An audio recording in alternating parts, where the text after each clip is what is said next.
দর্শক প্রিয় ভোলাবাসী এবং দৌলত খানবাসী, আমরা দেখাচ্ছি ভোলার দৌলত খানের মানুষ।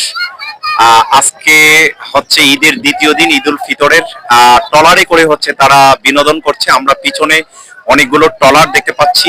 এটি বীরশ্রেষ্ঠ মোস্তফা কামাল হচ্ছে ইকো পার্ক। এটি ভোলার দৌলত খানে অবস্থিত, দৌলত খান মেঘনা নদীর পাড়ে অবস্থিত। আমরা দেখতে পাচ্ছি দৌলত খান যেই বিশিষ্ট মোস্তফা কামাল ইকো পার্ক রয়েছে, সেই ইকো পার্কে হাজার হাজার দর্শক ঘুরতে এসেছেন, তাদেরকে দেখতে পাচ্ছি এবং পরিবার পরিজন সহ। আমরা পিছনে বিশিষ্ট মোস্তফা কামাল ইকো পার্ক লেখা একটি সুন্দর জায়গা দেখেছি, স্পট দেখেছি। এবং এখনই দেখবেন যে হচ্ছে এখান থেকে যে ট্রলারটি, সেই ট্রলারটি এখনই ছেড়ে নদীর মাঝে চলে যাবে। মাত্র 20 টাকায় আপনারা পরিবার পরিজন সহ এখান থেকে ঘুরতে পারবেন। যেহেতু এটি একটি খরস্রোত জায়গা, এখানে হচ্ছে কোনো স্পিড বোট ব্যবহার করার সুযোগ নেই।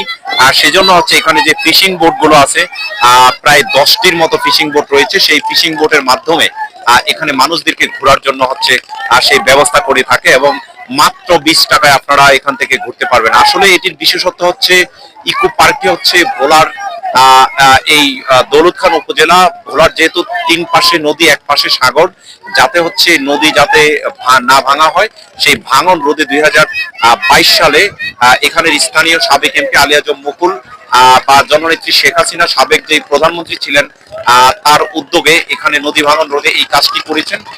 এবং সেখান থেকে হচ্ছে এই পার্কটি নির্মিত হয়েছে এবং এখানে মানুষের ঘোরার জন্য, বিনোদনের জন্য একটি জায়গা করেছেন। তো আপনারা যারা হচ্ছে ঘুরতে চান, আসলে অনেক আনন্দময় একটি জায়গা। আপনারা যে বিশিষ্ট মোস্তফা কামাল, বাংলাদেশের প্রথম হচ্ছে মুক্তিযুদ্ধে বিশিষ্ট যিনি মৃত্যুবরণ করেছেন, তার নাম অনুসারে এই পার্কটি তৈরি করেছেন। আপনারা দেখতে পাচ্ছেন পিছনে বিশেষ করে হচ্ছে ইয়াং যারা রয়েছেন এবং ছেলে মেয়ে যারা রয়েছেন, তারা ট্রলারে উঠে নাচানাচি করছেন কিংবা হচ্ছে ছবি তুলছেন, ভিডিও করছেন। এবং ছোট্ট ছোট্ট শিশুরা সেই ট্রলারে উঠছেন, এখানে দেখতে পাচ্ছি।